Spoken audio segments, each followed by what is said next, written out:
এটা আমি বলে দিচ্ছি, আমি হয়তো একটু আগাম কথা বলি, অনেকে তখন পছন্দ হয়নি যে ইউনূসের মতো হ্যাঁ একটা ভালো মানুষ, আমি কেন এত বলি, কিন্তু আজকে নিশ্চয়ই বাংলাদেশের মানুষ সারা বিশ্বব্যাপী মানুষকে হারে ভাই টের পাচ্ছে এবং দেখতে পাচ্ছে এই লোকটা ভিতরে ভিতরে কি ছিল।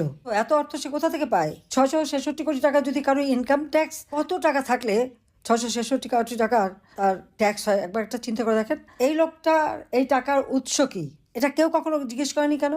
আমি দেশে বিদেশে আমাদের আমাদের দেশের ভিতরে বা আন্তর্জাতিক বুদ্ধিজীবী জ্ঞানী গুণী সবাইকে আমি জিজ্ঞেস করবো, কেউ কোনোদিন এই কথাটা ভাবলেন না যে লোকটা টাকা আসে কোত্থেকে?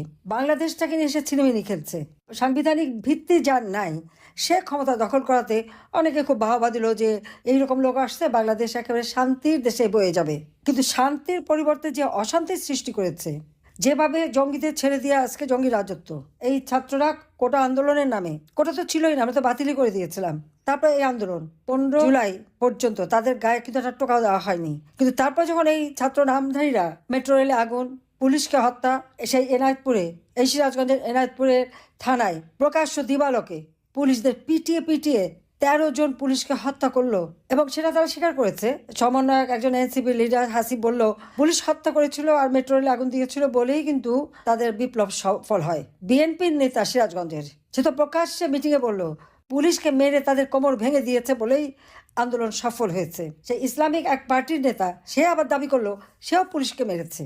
আর এনসিপির বেশ অনেকে তো গর্বস্বরে বললো যে পুলিশকে সে এমন মার দিয়েছে যে আর ওরা কোমর সোজা করে জন্য দাঁড়াতে না পারে, তার জন্য তাদের আন্দোলন সফল হয়েছে। এখানে আমার প্রশ্ন, আমাদের অগণিত আওয়ামী লীগ নেতা কর্মীর বিরুদ্ধে সন্ত্রাসের মামলা দেওয়া হচ্ছে, বিস্ফোরকের মামলা দেওয়া হচ্ছে, আমি নিজেও একজন, আমি নাকি খুনি, আমাকে তো মৃত্যুদণ্ড দিয়েই দিয়েছে।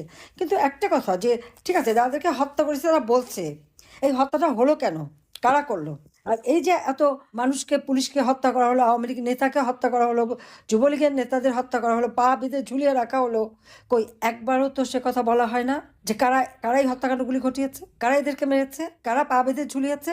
ছবি আছে, ছবি থেকে থেকে এদেরকে তো খুঁজে বের করা যায়, সেটা কেন করছে না? এটা তো তদন্ত করা হলো না। আবু সাইদ, মুগ্ধ, আনাস, অমুক সব যারা মারা গেছে, হ্যাঁ আমি প্রত্যেক ফ্যামিলিকে ডেকেছি, আর্থিক সহায়তা দিয়েছি, সান্ত্বনা দিয়েছি, আহতদের চিকিৎসার ব্যবস্থা করেছি। 5ই আগস্ট পর্যন্ত প্রত্যেকে বিনা পয়সা চিকিৎসা পেয়েছে, দিয়েছি আমি। ভালো মন্দ সবই ছিল, আমার ছাত্রলীগ, যুবলীগ এবং এই সমন্বয়ক অমক সমক অনেকজন, অনেকেই ছিল, সবার ট্রিটমেন্ট কিন্তু আমরা বিনা পয়সা করে দিয়েছি। মানুষকে মানুষ হিসেবেই দেখেছি। আমি এটা বলিনি যে এদের চিকিৎসা করতে পারবে না, কিন্তু গোপালগঞ্জে যখন আমাদের নেতা কর্মীদেরকে নির্বিচারে গুলি করে হত্যা করা হলো, অন দ্য স্পট 4 জন মারা গেল, আরেকজন তো পরে হাসপাতালে, হাসপাতালে নিয়ে যাওয়ার পরে তাদের চিকিৎসা দেওয়া যাবে না, স্বাস্থ্য উপদেষ্টা নিষেধ করে দিয়েছে চিকিৎসা দেওয়া যাবে না, কারণ এটা হচ্ছে ইউনূসের ইচ্ছা। তাহলে আপনারা বুঝতে পারেন যে লোকটা কিছু ধুরন্ধর। আজকে এত যে মানুষ মারা গেল, এত অগ্নিসন্ত্রাস, লুটপাট, সিরাজগঞ্জে আমাদের নেতাদের বাড়ি পোড়ানো হলো, ইউনিয়ন পর্যায় পর্যন্ত কোনো নেতার ঘর বাড়ি ব্যবসা প্রতিষ্ঠান নাই, সব পুড়িয়ে দেওয়া হয়েছে, সব জায়গায় আগুন নিঃস্ব করে দিচ্ছে। মানে আওয়ামী লীগের প্রত্যেকটা নেতাকর্মীকে শারীরিকভাবে নির্যাতন, জেল জুলুম, অত্যাচার অথবা খুন করে ফেলছে, আগুনে পোড়াচ্ছে, পাশাপাশি অর্থনৈতিকভাবেও তাদেরকে একেবারে পঙ্গু করে দিচ্ছে। এটা হচ্ছে ইউনূসের মেটিকুলাস ডিজাইন, সেই ডিজাইনের ফলে এটা করে যাচ্ছে। আওয়ামী লীগকে নিষিদ্ধ করা হয়েছে, কারণ আওয়ামী লীগের অপরাধটা কি? খুন করবে ইউনূস, তার বাহিনী দিয়ে তার মেটিকুলাস ডিজাইনের অংশ হিসাবে ইউনূস সেন্টারে বসে সে ওখানে বসে চক্রান্ত করে করে মানুষ হত্যা করবে, আর সব দায় আওয়ামী লীগের উপর দিয়ে আওয়ামী লীগকে নিষিদ্ধ করবে। এই সাহস পায় কোত্থেকে? সে কি জনগণের ভোট নিয়ে এসেছে? আসুক না, আমি তো চ্যালেঞ্জ দিচ্ছি, আসে দাঁড়াক, আমার যে কোনো একটা নেতা কর্মীকে আমরা দাঁড় করাবো, তাদের সাথে ইলেকশনে জিততে পারে কিনা ইউনূস আমি দেখতে চাই। যা আওয়ামী লীগ নিষিদ্ধ করার তার কোনো অধিকার নাই, কারণ সে অবৈধভাবে ক্ষমতা দখল করেছে, এই দখলকারী কোনো লিগ্যাল রাইট নাই, এটা তাকে মাথায় রাখতে হবে। আর আওয়ামী লীগ নিষিদ্ধ হলেই নিষিদ্ধ হয়ে যায় না। আওয়ামী লীগ 1949 সাল থেকেই জনগণের জন্য সংগ্রাম করে এই সংগঠন, আর সেই আওয়ামী লীগকে অবৈধ ক্ষমতা দখলকারী বলে দিল নিষিদ্ধ, আর নিষিদ্ধ হয়ে গেল। আওয়ামী লীগ নিষিদ্ধ হয় না। আওয়ামী লীগ এই দেশের প্রাণ, আওয়ামী লীগ এই দেশ সৃষ্টি করেছে জাতির পিতা বঙ্গবন্ধু শেখ মুজিবুর রহমানের নেতৃত্বে। কাজে আওয়ামী লীগের প্রত্যেক নেতাকর্মীকে বলবো, সবাইকে মনোবল শক্ত রেখে চলতে হবে। কাজে সিরাজগঞ্জে আগুন দিয়েছে, সেই ঘরের ভিতরে আমার নেতাকর্মীরা পুড়ে মারা গেছে, তার কিন্তু কোনো মামলা না, বিচার না, কিছু না, মামলা করা যাবে না। আইনের শাসন নাই, বিচার ব্যবস্থার যা অবস্থা। আর কি আন্তর্জাতিক ট্রাইব্যুনাল গঠন, ওটা তো যুদ্ধাপরাধীদের বিচারের জন্য। সাধারণ আইনে মামলা করে একদিকে সেই মামলাও আছে, আবার এখানেও বিচার করে, কেন? কোনো নিয়মের বেলায় নাই, অতি দ্রুত রায় দিয়ে যাচ্ছে, সবার ভিতরে যে কোনো একটা বানিয়ে বুনিয়ে রায় দিয়ে দিল। কিন্তু যারা আজকে রায়গুলি দিচ্ছেন আমরা আপনাদের চিনে রাখছি, ছাড়বো না, এটা তারা ছাড়া পাবে না, আমি জানি। জনগণের আদালত বড় আদালত, জনগণের শিক্ষা একদিন তারা পাবেই, এটাই আমার বিশ্বাস। আজকে প্রত্যেকটা জায়গায় আপনারা দেখেন কি অবস্থা, করাল বস্তিতে আগুন দিয়ে পুড়িয়ে কয়েক হাজার মানুষকে একবার নিঃস্ব করে দিল, কারণ ওই জায়গায় নাকি নতুন কি প্রজেক্ট করবে ইউনূসের। পয়সা বানানোর যা যা ফন্দি সবই আছে। মানে আজকে চাঁদাবাজ, জঙ্গি, সন্ত্রাসীদের স্বর্ণযুগ বাংলাদেশে। আমি সারা বাংলাদেশটাকে একটা অর্থনৈতিকভাবে কোথায় নিয়ে গেছি, ওটা উন্নত দেশে নিয়ে গেছিলাম। 7,97,000 কোটি টাকার বাজেট রেখে এসেছিলাম, আর এখন 3 লক্ষ কোটি টাকার উপরে ঋণ খেলাপি। 46টি বড় হিসাব উধাও। টাকাগুলি কোথায় গেল, কিভাবে টাকাগুলি পাচার করে নিয়ে গেল, কেউ বলতে পারবে না। ইউনূসের এই দুঃশাসনে আজকে দরিদ্র আরো দরিদ্র হচ্ছে।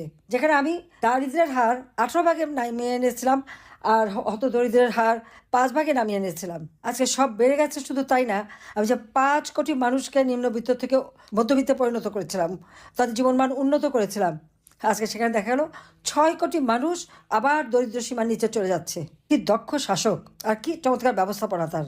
একটা যোগ্যতা সে দেখালো, জঙ্গি হিসেবে সে যে পারদর্শী এটা সে খুব ভালোভাবে দেখালো। এটাই হলো অবস্থা। যেভাবে নির্যাতন ঘরের মধ্যে ঢুকে ঢুকে, যে আমাদের প্রত্যেকে মনে জোর রাখতে হবে, শক্ত হতে হবে। জনগণ আমাদের সাথে আছে। আজকে জনগণের পেটে খাবার নাই, দিনমজুরের পেটে খাবার নাই।